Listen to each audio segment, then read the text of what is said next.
नजर डालेंगे इस वक्त की 25 से बड़ी खबरों पर। महाराष्ट्र में विपक्ष की शिकायत पर राज्यपाल पर का बड़ा एक्शन। उधर सरकार के अंधाधुंध 200 फैसले पर मांगी जानकारी। महाराष्ट्र में उद्धव ठाकरे की राह हुई मुश्किल, बीजेपी कर सकती है महाराष्ट्र में सरकार बनाने का दावा। प्रयागराज हिंसा में अदालत में की और से राहत नहीं। 10 जून को जुम्मे की नमाज के बाद हुई हिंसा के 5 आरोपियों की जमानत अर्जी खारिज। कानपुर हिंसा में क्राउड फंडिंग के आरोपी मुख्तार बाबा पर बड़ा एक्शन। सील हुई बिरयानी के सभी दुकानें। उत्तर प्रदेश के बिजली उपभोक्ताओं को मिली बड़ी राहत। अब न बढ़ेंगे बिजली दरें, न होगा स्लैब परिवर्तन। मूसेवाला कत्ल कांड आरोपी गैंगस्टर लॉरेंस बिश्नोई 8 दिन के रिमांड पर कड़ी सुरक्षा में हुई अमृतसर कोर्ट में पेशी। शहाबुद्दीन गैंग के शूटरों ने की वीरेंद्र ठाकुर की हत्या। बिहार के शूटरों ने दिया वारदात को अंजाम। 4 संदिग्धों की हुई पहचान। बरेली में अवैध रूप से रह रही बांग्लादेशी महिला अपने पति के साथ गिरफ्तार। बनवा रहे थे 2 पासपोर्ट। ब्लॉक प्रमुख के गैंगस्टर पति पर हुई पुलिस की बड़ी कार्रवाई। गैंगस्टर की लाखों की संपत्ति हुई जब्त। जौहरन की पोल पर जहरीली गैस के रिसाव से हुई 12 लोगों की मौत। लोगों से घरों में रहने की हो रही है अपील। रूस ने यूक्रेन के शॉपिंग मॉल में दागी मिसाइल। 16 लोगों की मौत, 59 से ज्यादा लोग घायल। अमेरिका में हुआ दिल दहला देने वाला हादसा। ट्रक से मिले 46 शव। अवैध रूप से देश में घुसने की कर रहे थे कोशिश। अमेरिका के मिसौरी में एक बड़ा ट्रेन हादसा। पटरी से उतरी ट्रेन, कई लोगों की हुई मौत, 15 से ज्यादा लोग घायल। प्रियंका चोपड़ा ने अमेरिकी सुप्रीम कोर्ट के गर्भपात कानून के फैसले का किया विरोध। मिशेल ओबामा की पोस्ट को शेयर कर जताया विरोध। रिलीज होने के 1 महीने बाद भी भूल भुलैया 2 का जलवा बरकरार। दुनिया भर में फिल्म ने कमाया 230 करोड़। मलयालम एक्टर एंड्री प्रसाद ने की आत्महत्या। घर के बाहर पेड़ से लटक कर दी जान। ड्रग्स मामले में भी थे आरोपी। जैकलीन फर्नांडिस से ईडी ने की 8 घंटे तक पूछताछ। ठग सुकेश चंद्रशेखर केस में एक्ट्रेस ने दर्ज करवाया बयान। मलयालम एक्टर विजय बाबू हुए गिरफ्तार। 2022 में महिला ने लगाए थे एक्टर पर यौन उत्पीड़न के आरोप। वेस्टइंडीज ने दूसरे टेस्ट में बांग्लादेश को 10 विकेट से हराया। काइल मेयर्स बने man of the series. America में क्रिकेट की बढ़ रही है दीवानगी। बागवंशियों के 940 करोड़ के निवेश से अगले साल की शुरुआत में मेजर लीग का आगाज। रोहित शर्मा ने कोरोना संक्रमित होने के बाद किया पहला पोस्ट एजबेस्टन टेस्ट के लिए। 28 जून को रोहित के बिना टीम इंडिया बर्मिंघम के लिए होंगे रवाना। नोवाक जोकोविच ने दर्ज किया ऐतिहासिक जीत। सभी 4 ग्रैंड स्लैम में 80 मैच जीतने वाले दुनिया के पहले खिलाड़ी बने। इंग्लैंड के खिलाफ टेस्ट से पहले बोले राहुल द्रविड़ का अब गलती करने का समय नहीं। भारत के खिलाफ टेस्ट मैच के लिए इंग्लैंड का हुआ ऐलान। 15 सदस्यीय स्क्वाड में सैम बिलिंग्स भी हुए शामिल। कोरोना मामलों में मिली देश को राहत। बीते 24 घंटे में आए 12,000 से कम केस, वहीं 27 लोगों की मौत। शुरुआत करते हैं रिपोर्टर्स रिपोर्ट के साथ। खबर बांदा से, जहां पर कांग्रेस पार्टी ने राष्ट्रपति को संबोधित ज्ञापन जिलाधिकारी को सौंपा है। ये ज्ञापन कांग्रेस पार्टी ने सेना भर्ती में केंद्र सरकार की लाई गई अग्निपथ योजना के विरोध में सौंपा। साथ ही इस दौरान वहां मौजूद कार्यकर्ताओं ने अग्निपथ योजना को युवाओं के भविष्य के साथ खिलवाड़ बताया है। कार्यकर्ताओं ने कहा है कि युवाओं को जिस उम्र में रोजगार की जरूरत सबसे ज्यादा होती है, उस उम्र में युवाओं को सरकार बेरोजगार कर रही है। कांग्रेस पार्टी ने शांतिपूर्ण सत्याग्रह के माध्यम से इस योजना को वापस ले जाने की मांग की है। आज हमने महामहिम राष्ट्रपति जी को भारत सरकार को जिलाधिकारी महोदय के माध्यम से कांग्रेस पार्टी का ज्ञापन दिया है, जो आज पूरे देश पे हर विधानसभा में दिया जा रहा है।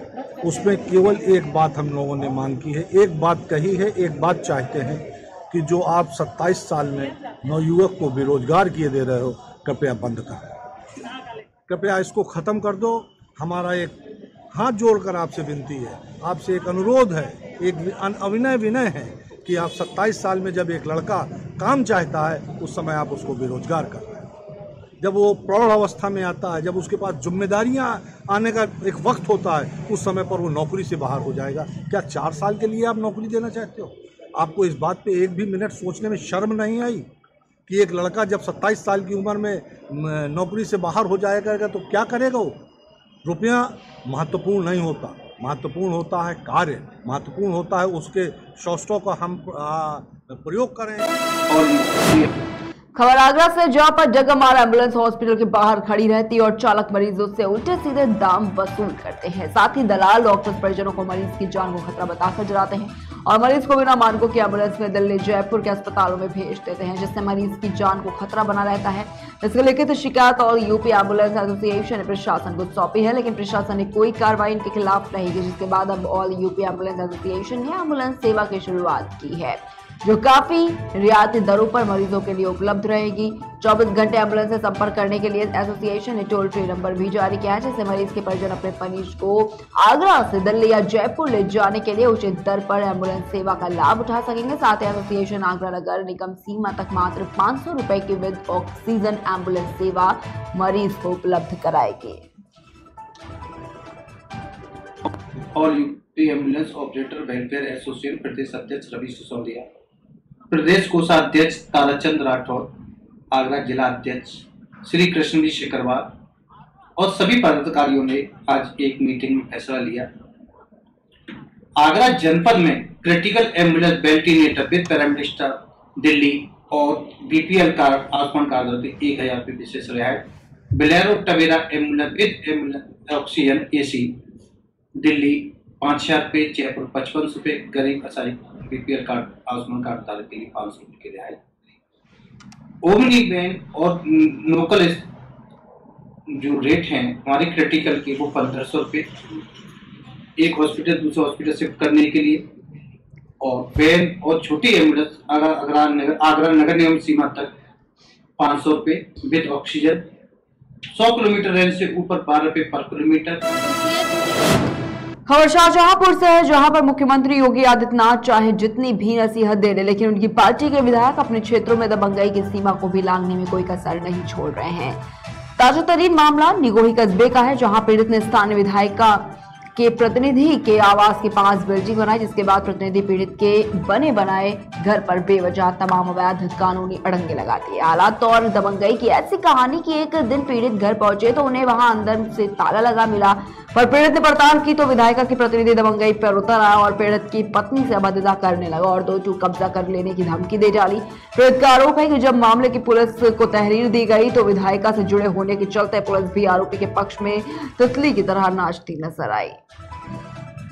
इसलिए क्योंकि ये हमारी प्रॉपर्टी है, हम यहाँ पर आए, ताला इधर से टूटा मिला और फिर अंदर से देखा जाके तो अंदर से भी पड़ा है। इन लोगों ने ताला डाला है, आशुतोष ने और अतिंदर सिंह ने और कोरे सिंह और आंसू, और इन लोगों ने आकर के मुझे गालियां भी दी। प्रॉपर्टी हमारी है, यहाँ से भागो। और जबकि हमारे नाम पर ये बैनामा भी है, जहाँ तो आप देख सकते हो, और अंदर से अपना ताला भी पड़ा हुआ है, जबरदस्ती कब्जा भी करना चाहते हैं। समस्या है कि ये जगह मेरी है, मेरी वाइफ के नाम है, संध्या सिंह के नाम। आज हम यहाँ अपना ताला खोलने आए तो यहाँ ताला जैसे खोला तो अंदर एक ताला पड़ा मिला। तो यहाँ से पूछा तो यहाँ मेरे पड़ोस में रहने वाले अतिंदर सिंह और उनके बेटे देवव्रत उर्फ गोरे और उनके बेटे वो क्या नाम उसका विश्वास राठौर और दूसरा आशुतोष उर्फ आंसू, जो हमारे यहाँ की तिलहर विधानसभा की विधायिका श्रीमती सलोना कुशवाहा जी के निजी पीए हैं। खबर फिरोजाबाद से, जहां पर अखिल भारतीय विद्यार्थी परिषद ने डीएम कार्यालय पर शहर के अंदर चल रहे कोचिंगों की आड़ में अवैध स्कूलों को बंद कराने को लेकर मुख्यमंत्री को संबोधित ज्ञापन दिया है। इस दौरान बताया गया है कि जिले के अंदर संचालित कोचिंग की आड़ में अवैध स्कूल चलाए जा रहे हैं। तमाम कोचिंग संस्थान ऐसे चल रहे हैं जो बच्चों से अवैध वसूली करके फर्जी मार्कशीट देते हैं, जिस संबंध में ज्ञापन देकर ये अवैध वसूली बंद कराने की मांग की गई। ज्ञापन देने वाले छात्रों में एबीवीपी ब्रज प्रांत महानगर की कई छात्र छात्राएं जो है वो शामिल रहे। महानगर के कार्यकर्ता जो शहर के अंदर जो कोचिंग संस्थान है जो अवैध स्कूल के रूप में चल रहे हैं, जो कोचिंग की उन्हें जो लाइसेंस उनका कोचिंग का है, पर वो अवैध स्कूल चला रहे हैं, अन्य स्कूलों की सहायता से वो मार्कशीट दे रहे हैं। अगर इस तरह के कार्य जो रोहतक के शहर के अंदर जो कोचिंग संस्थान वाले ये कर रहे हैं, इसके खिलाफ आज हम लोग एक ज्ञापन देने आए हैं। अगर इसी तरह चलता रहा तो ये स्कूलों को सबको बंद कर देना चाहिए। ये पैसे वसूल रहे हैं, लाखों की तादाद में पैसे लेते हैं छात्रों से, केवल 9th और 10th पास कराने के लाखों रुपए लेते हैं और उनसे कहते हैं हम पास कराएंगे। इसी संदर्भ में जिलाधिकारी महोदय को एक ज्ञापन देने के आज उपस्थित हुए हैं। वही खबर मिर्जापुर से, जहां पर अग्रहरी समाज का महासम्मेलन संपन्न हुआ। अग्रही समाज के महासम्मेलन में देश के 17 प्रदेशों से हजारों जनप्रतिनिधि मौजूद रहे, जिसमें समाज के पुरुष महिला सभी शामिल थे। अग्रहरी समाज के राष्ट्रीय अध्यक्ष ने पत्रकारों से वार्ता करते हुए कहा कि अग्रहरी समाज देश को आर्थिक रूप से वृद्धि कराने में अपनी भूमिका निभाता है। इस मौके पर सुरक्षा के कड़े इंतजाम किए गए थे। समाज से जुड़े हुए लोगों को उनके योगदान के लिए सम्मानित किया गया। यह अग्रहरी समाज का 33वां राष्ट्रीय सम्मेलन था। लोगों को, छायाकार पत्रकार मीडिया बंधुओं को सादर नमस्कार। अग्रहरी समाज के तरफ से मैं सुभाष चंद्र अग्रहरी, राष्ट्रीय अध्यक्ष अग्रहरी समाज।